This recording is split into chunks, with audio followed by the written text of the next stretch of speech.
Hola. Bueno, primero muchas gracias a vosotros, a la organización, por haberme invitado, especialmente a Paco, que llevamos ya más de un año y pico pensando en esta historia. Bueno, yo he visto aquí que estamos hablando de televisión, de medios, y yo os voy a hablar un poco de mi experiencia y os voy a contar un poquito de cómo veo yo el futuro de la televisión, del cine, de todos los medios que estamos hablando. No estamos hablando de interactividad, estamos hablando de muchas cosas y hay cosas que estamos obviando o estamos dejando fuera, ¿no? Concretamente, en lo que yo soy especialista es, yo me dedico desde hace 21 años a la estereoscopía, al tema del cine en 3D, televisión, interactivos, he hecho un poco de todo y he sufrido todo lo que ha pasado, todo el mercado, incluso pues, toda la parte del cine, ¿no? Voy a hacerlo lo más resumido posible.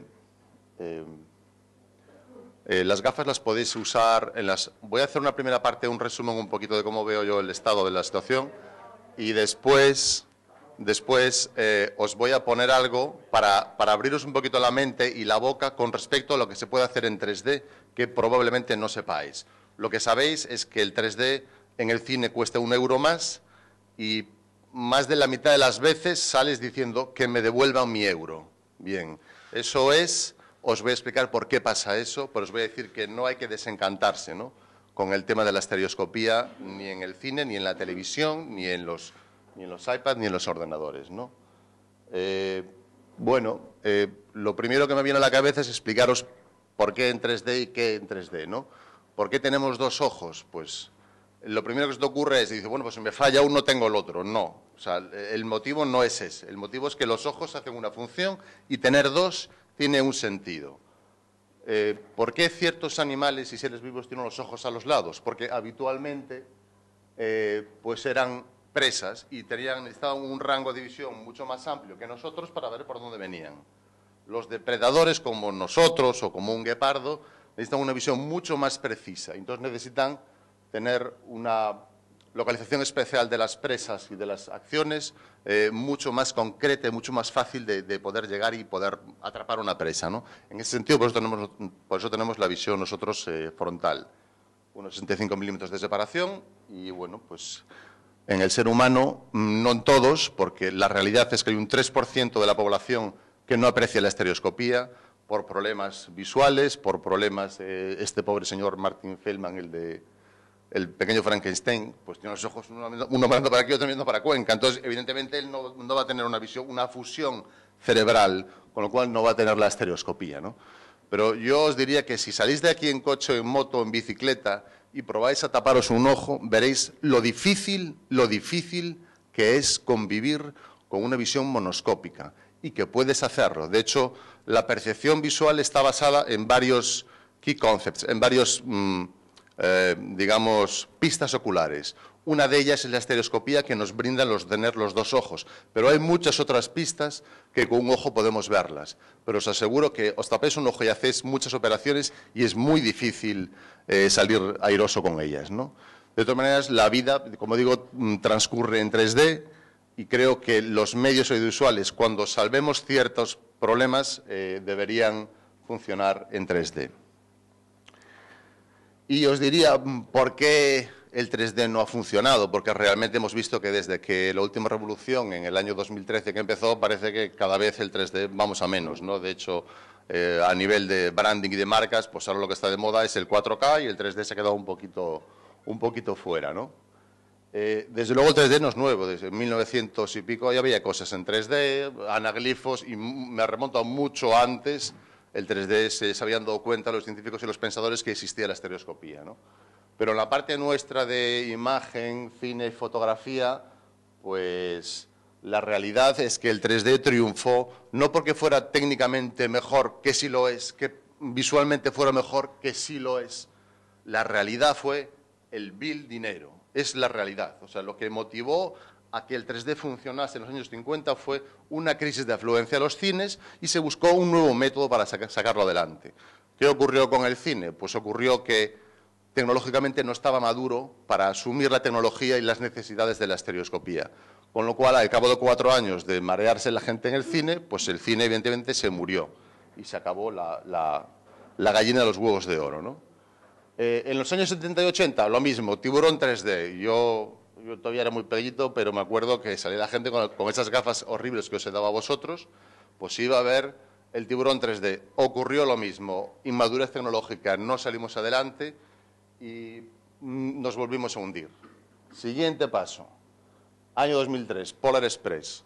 Sale el IMAX 3D, aparecen los proyectores de cine digital. El proyector de cine digital permite una experiencia 3D fantástica, una resolución de los problemas de calibración, de flicker, elimina muchísimos problemas y ya permite que tengamos el cine en 3D.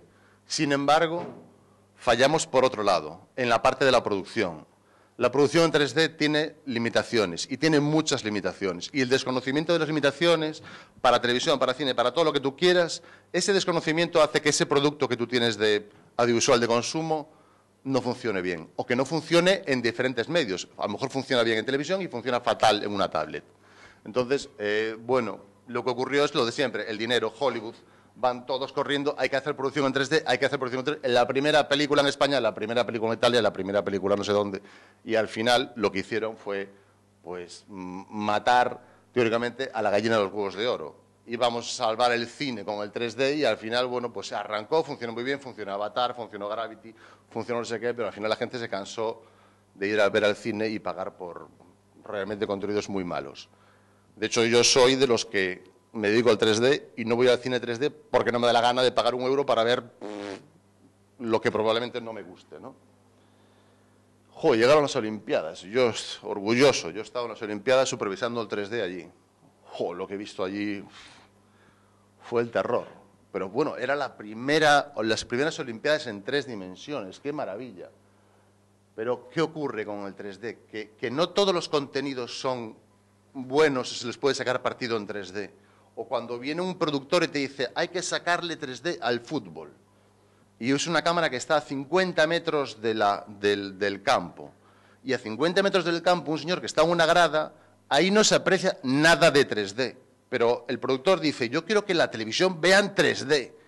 Entonces, el señor estereoscopista, como yo, bajo presión, le da la rosca del 3D y efectivamente hay 3D en el partido de fútbol. Pero ¿qué ocurre? Hay efectos secundarios. Los efectos secundarios que parece que estás viendo un partido de los clics de Famóvil o un partido de nanitos. Entonces ya esa sensación, os juro que esa sensación destruye la posible inmersión o el efecto satisfactorio que podría tener una estereoscopía. Se lo carga. O sea, lo que no podemos hacer, lo que tiene el 3D es que permite modelar la cantidad de información 3D, el volumen y la realidad de los objetos. Mal modelado, la inmersión en esa historia que tiene el 3D, como estar asomado a una ventana de la realidad, se va por la tapa del váter. Bien, entonces, pues las primeras y probablemente las últimas hasta dentro de mucho tiempo, ¿no? Las cadenas de televisión, lo mismo, se lanzaron el 3D a vender, 3D, 3D, 3D, 3D. ¿Qué ocurre? Sale un pobre señor que está haciendo documentales, se compra la cámara de Panasonic 3D y dice, a rodar 3D. Bien, rueda 3D, ¿y qué ocurre? Pues lo de siempre, no hay una base científica, no tiene conocimiento, no tiene una sensibilidad y normalmente pues acaba muriendo. ¿Cuál es el futuro? Hombre, yo creo que en esta vez que ha habido 3 grandes tropezones en el 3D, lo más probable es que aprendamos a la tercera. Bien. Yo comparando tecnologías con 3D, evidentemente creo que el futuro es el autoestéreo, es el 3D sin gafas, a nadie le apetece ponerse las gafas, aunque a mí no me disgusta, me parece una experiencia divertida, a nadie le apetece. El 3D autoestereoscópico está a la vuelta de la esquina desde hace 15 años. 15 años está a punto está. Philips inventó una tecnología que se llamaba WOW, le va muy bien, además WOW porque sale de la pantalla, se estrelló y se perdió $4 millones o de euros, no me acuerdo muy bien. ¿Qué ocurre con el autoestéreo? Que si bien es que, desde luego, en el momento que salga el autoestéreo, a mí no me veis, a mí me veis con las joyas de oro colgando porque voy a estar forrado, o sea, me voy a hinchar a vender 3D, ¿no? Pero realmente el autoestéreo es un tema complicado, porque ¿cómo puedes hacer que sobre una superficie un ojo vea una imagen y el otro vea otro? Es muy difícil. Lo que funciona actualmente son pantallas con sistemas lenticulares que tienen microprismas, de forma que la trayectoria del ojo incide y ves un cara de la prisma en un ojo y otra cara en el otro ojo, entonces te permite separar. Es problemático. Dentro de 2 días hay una empresa austríaca que dice que va a sacar un cine en 3D y va a sacar todo lo que es sistemas de 3D sin gafas en el cine y pues en la calle, en los carteles grandes, todo el tema. Yo de estos bluffs he visto así la tira de ellos, ¿no? O sea, desde el laptop 3D que se ve, que lo giras un poco, lo ves triple, que tienes que estar colocado así, que te giras un poco, pierdes todo. Bueno, o sea, realmente, la situación es que todo el mundo intenta arrancar la estereoscopía, la autoestereoscopía sin gafas, que llegará, seguro que llegará algún día, pero bueno, por ahora realmente tecnológicamente hablando es muy complicado, ¿no? Si comparo el 3D con el 4K, con el 8K, con el HFR, con el HDR, para mí el autoestéreo será el futuro, pero lo que es la tecnología de 4K, HFR, HDR, inmersividad, interactividad, todo eso son añadidos a la imagen. Para mí la estereoscopía es muchísimo más importante que un HFR, que un sistema de alta velocidad. Os voy a contar una experiencia que me pasó con HFR. HFR, sabéis que es la película de High Frame Rate, es funcionar con el cine 48 fotogramas por segundo. Teóricamente es una experiencia maravillosa y lo puede ser. Yo sé que en España, en la península, hubo 2 cines que lo pusieron y yo coincido que estaba en Madrid y dije, voy corriendo a ver El Hobbit en HFR. Fui como un cohete a ver la película, me senté en la película y a los 5 minutos estaba fuera protestando. ¿Qué ocurrió? Que el técnico del proyector no sabía el de 3D normal, ese señor no tiene que saber de estereoscopía, y el proyector iba un frame fuera de sincro. Como es HFR y funciona al doble de velocidad, en escenas lentas no se nota mucho, pero cuando la escena era un poco rápida, notabas como algo medio flotando, bailando. La gente que estaba a mi lado decía, bueno, pues esto es el HFR. Bueno, pues joder, me ha costado 3 pavos, pero bueno, pues, será así. Yo lo que sé es que el señor Peter Jackson se gastó una burrada de millones en hacer esa película de Hobbit. Resulta que viene el técnico de la sala de Yelmo y te lo coloca mal. Y se ha cargado el tío, la industria del cine, del HFR, se la ha cargado en 2 semanas. Bueno, pues esto pasó, lo vi yo. Yo protesté, evidentemente, yo soy un mindunguis, y a mí me dijeron, bueno, pues, oye, me lo siento mucho, te devuelvo el dinero y adiós. Llamé al señor de Yelmo, que conocía a un amiguete mío, le dije, jo, ¿cómo os pasáis, macho? Mira que no mirar el estreno en España con HFR 3D y que esté mal. Bueno, pues esto es a la orden del día, esto es lo que nos pasa con la estereoscopía, que es realmente, ciertamente delicado, ¿no? Os voy a contar un poquito ahora de los sistemas que hay sobre estereoscopía, las gafas activas que las tiene Paco aquí fuera, y estas prácticamente están en desuso por un tema de flicker, incomodidad, que entra, bueno, se ven realmente mal. Los sistemas pasivos son los que hay en el cine actual, las gafas pasivas. Los autoestéreo, como decía, que será el futuro, las tablets, laptops, monitores, cámaras, todo el tema. Yo también he visto cámaras que son autoestéreo. Y un tema muy interesante que hay ahora mismo es el tema del Oculus, pero más que el Oculus y el Sony Morpheus, que tienen estereoscopía, pero tienen sus propias pantallas y no permiten ver a través de él. Creo que esto sí que es mucho más interesante, el Microsoft HoloLens. Esto me parece un juguete súper interesante. Un dispositivo con sus propias pantallas que ves a través de él, que está metido con un gran gigante como es Windows, y que resulta que nos va a poner una especie de realidad aumentada sobre la imagen real, analizando la imagen real, cogiendo los parámetros de la estereoscopia que estamos viendo e implantando nuevos objetos. Yo a esto lo veo súper interesante, ¿no? Aparte del cine 3D, aparte del cine sin gafas, aparte del tema de la medicina, que está en auge el tema de las cirugías estereoscópicas, pero bueno, hay ciertos, sobre todo que tenga el apoyo de Microsoft, porque si el apoyo lo tiene una empresa de La Coruña como la mía, pues evidentemente se va a acabar muy pronto, ¿no? Y ahora, acabando después de esta parte más ligerita, si me quedan todavía 5 minutillos, ¿no? Os voy a pasar a cosas que se pueden hacer más interesantes en 3D, por lo cual ahora sí que hay que usar las gafas, y si pudiéramos bajar un poquito las luces para conseguir un poquito más de contraste.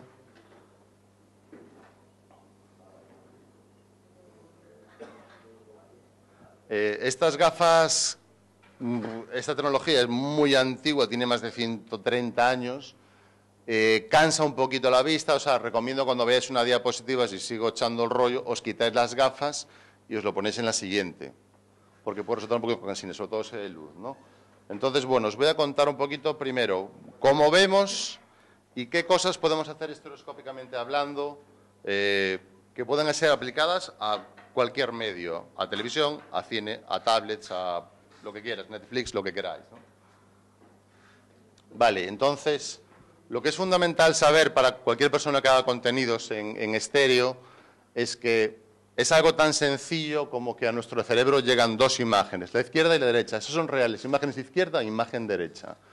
Hay una interpretación cerebral y al final de esa interpretación, y hablamos que hay una interpretación. Es decir, esto no es directo, llega al cerebro, no. Esto llega a las retinas de nuestros ojos, pasa a los nervios ópticos y en el cerebro se interpreta. Se coge esa interpretación a una velocidad increíble, porque nosotros estamos viendo, no estamos interpretando, estamos viendo, yo veo todo, interpreto todo. No hay procesador gráfico más rápido que el cerebro en este sentido, ¿no? Y de esa interpretación sacamos la imagen, si la veis bien, la imagen esa que está en relieve. Y si os fijáis en el ojo izquierdo y derecho, veis que, por ejemplo, de la estrella, comparándolo con la taza que hay al fondo, efectivamente las puntitas de la estrella están a diferente posición, en diferente posición en el eje X, están un poquito variadas, ¿no? Entonces, es tan sencillo como que la estereoscopía base en parte de la diferencia, la visión binocular, de la diferencia de un ojo al otro ojo, ¿vale? Vale, entonces sabiendo esto podemos, si ya sabemos cómo funciona, lo que tenemos que aprender es, pues, cuáles son las pistas oculares que nos llegan a hacer la estereoscopía y qué podemos hacer con ello, ¿no? Os voy a poner otro ejemplo de algo que estoy muy orgulloso. Fue una producción que hicimos para Warner Bros. En el año 2005 y ese era Jaco, mi marcianico. Y ahora cuando fundes las dos imágenes de izquierda y derecha, aparece el platillo un poquito flotando, está, ¿no? ¿Lo veis? Sí. No tiene las gafas puestas. Vale. Vale. Entonces, voy a pasar a esta parte que es la más sencilla. Lo que quiero decir es que si bien el ser humano tenemos la capacidad de ver en 3D y que el 3D está condicionado, digamos, por la focal de nuestros ojos y por una constante que tenemos fija nosotros, que es la distancia interocular, lo que ocurre es que cuando hacemos imagen sintética o rodamos o hacemos contenidos, nosotros podemos variar esos parámetros. Y en la variación de esos parámetros está el arte. Y esa variación y está el sentimiento. Y saber cómo funciona y cómo interpretamos y cómo podemos modificar la percepción humana, ya sea para verlo en tablet, en pantalla, en el cine, donde sea. Entonces, ¿qué ocurre? Que antes de empezar esta parte de, digamos, creativa que todos queremos lanzarnos a producir, hay que ver los problemas técnicos que tiene la estereoscopía, que los tiene, evidentemente, ¿no? Lo primero es que cuando estamos viendo algo en 3D sobre una pantalla, el funcionamiento ocular es diferente al del real. Cuando yo pongo este micrófono aquí delante y lo miro, mis ojos convergen en el micrófono y lo que está al fondo no le estoy prestando atención. Convergen aquí. El foco y el punto de convergencia está aquí. Si yo miro al fondo, cambia el foco al fondo y el punto de convergencia al fondo. ¿Cuál es la diferencia entre la pantalla? Si yo os pongo la imagen de Jaco, el marciano con el platillo volante aquí, vuestro foco visual está en la superficie de esta tela. Sin embargo, la convergencia viene hacia adelante, porque el objeto está delante, viene hacia adelante. Y la convergencia también, si el objeto que pongo es un paisaje en el fondo, vamos hacia atrás. Así que, primera diferencia, no es donde pongo el ojo, pongo la bala, aquí cambia. Pongo el foco en un sitio y va cambiando la convergencia ocular. Estos cambios de posiciones delanteros y traseros en las imágenes hacen, primero, que no todo el mundo los acepte, que la cantidad asumible por el cerebro y por personas pueda variar, pero sobre todo lo que hace es causa fatiga visual, cambios constantes de un sitio a otro. Evidentemente, pues, en la creación de contenidos, muchas veces el estereoscopista no tiene control sobre cómo van a ser las imágenes, o el director cambia y te cambia un plano por otro, o te dice esto se va a poner en el cine y luego va a ser en televisión. Es realmente complicado poder acertar al 100% en cómo se va a mostrar ese contenido, ¿no? Lo que os decía de cambiar la convergencia ocular, el ritmo, eso es un problema. Otra cuestión, ¿dónde está mirando el espectador en una imagen que haya un señor en primer término y una imagen al fondo? No lo sabemos. Todo tiene que estar correcto. En la realidad, cuando yo estoy mirando aquí a este micrófono, no estoy prestando atención a lo que está al fondo. Y cuando miro al fondo, no presto atención al micrófono. Y además, cuando cambio de un sitio a otro, estoy cambiando la geometría ocular. ¿Qué ocurre en una sala de cine que estás poniendo una imagen o en un tablet con una imagen? Ocurre que la imagen, toda la imagen que estás mostrando al espectador, tiene que ser aceptable. No vale que yo mire aquí y no mire allí. O no vale que mire allí y no mire aquí. No, allí tiene que funcionar todo, con lo cual las reglas también están variando. ¿Vale? Luego otra cosa que ocurre con el 3D, pues que habitualmente, pues si haces una imagen demasiado impactante, puedes sacar al espectador de la historia. Puedes sacar de lo que estás contando y perderte la historia y quedándote mirando cosas muy, muy impactantes, ¿no? Y un poco voy a saltarme esta parte y voy a contar un poquito cosas que se pueden hacer para ir acortando.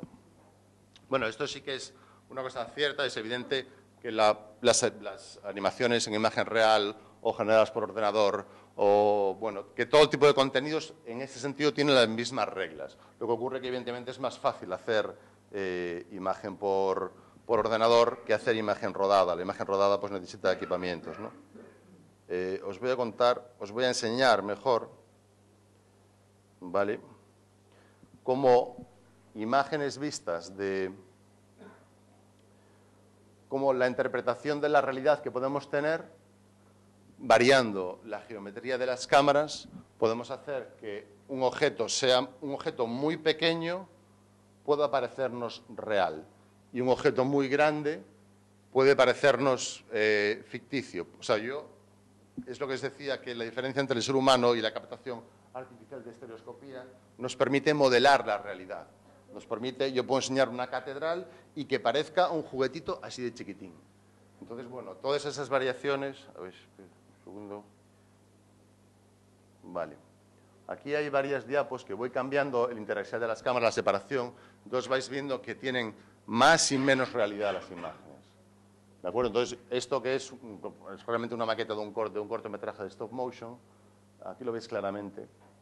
Como va aumentando la cantidad de 3D, va aumentando la separación entre los objetos, pero también el factor psicológico de que esos objetos dejan de ser reales para convertirse como en efecto un pop-up, una especie de marionetas, ¿no? La mayoría de estos conceptos no se han tenido en cuenta en la mayoría de las producciones. A ver si puedo saltar un poquito más adelante. Fijaos también en los botes, por ejemplo.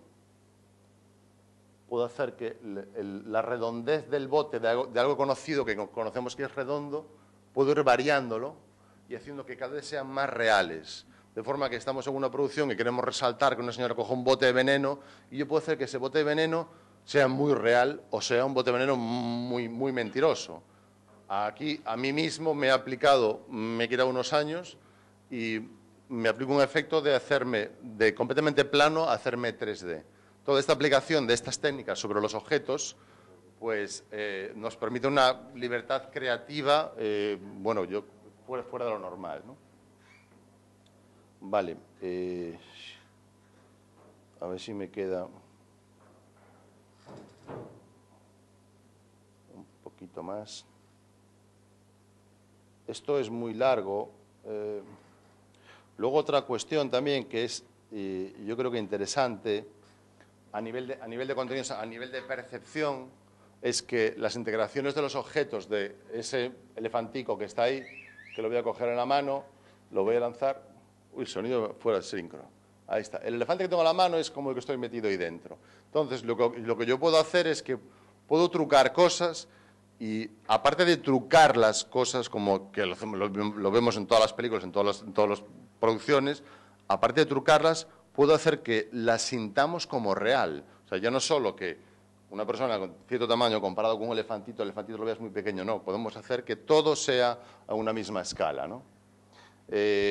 Y esto nos da pie a jugar con cosas como, por ejemplo, la luna. A ver, un segundito. Fijaos en esta integración he metido una luna allí, esa luna está muy plana, y bueno, parece prácticamente real, pero si yo cojo esa luna y le amplío la cantidad de 3D, la deformo y se convierte en una pelota de tenis. No sé si lo habéis visto, que la luna coge volumen en sí, ¿no?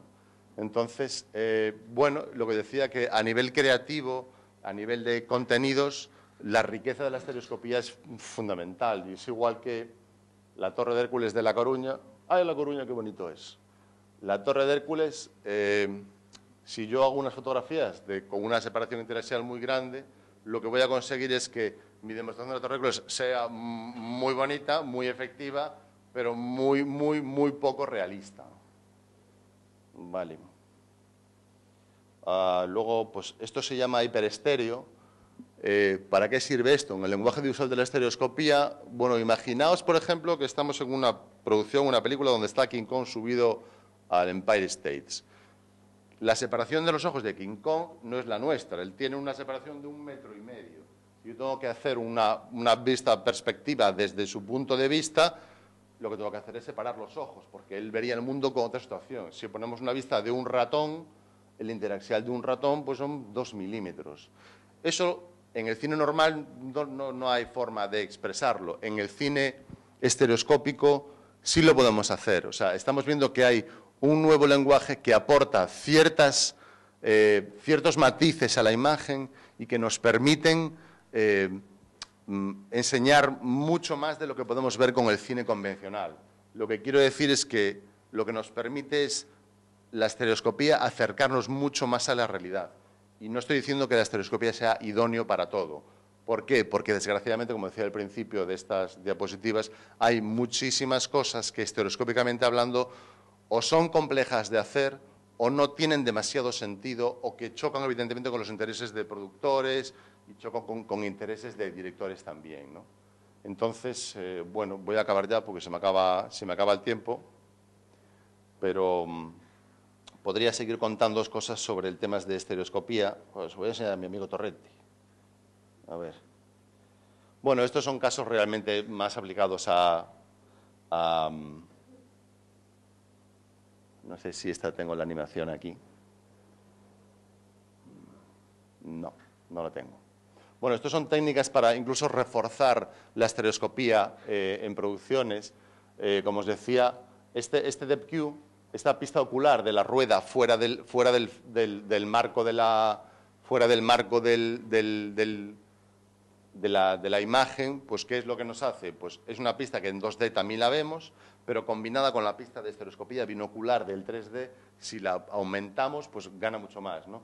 Fijaos, una de las cosas cuando hicimos el teaser de Torrente, donde él apoya las manos, lo pusimos en negro para que él al poner las manos te creyeses que él estaba asomado en el borde de la pantalla. Eso es un truco que funcionó fantásticamente bien, ¿no? Y bueno, vamos a pasarnos esto ya.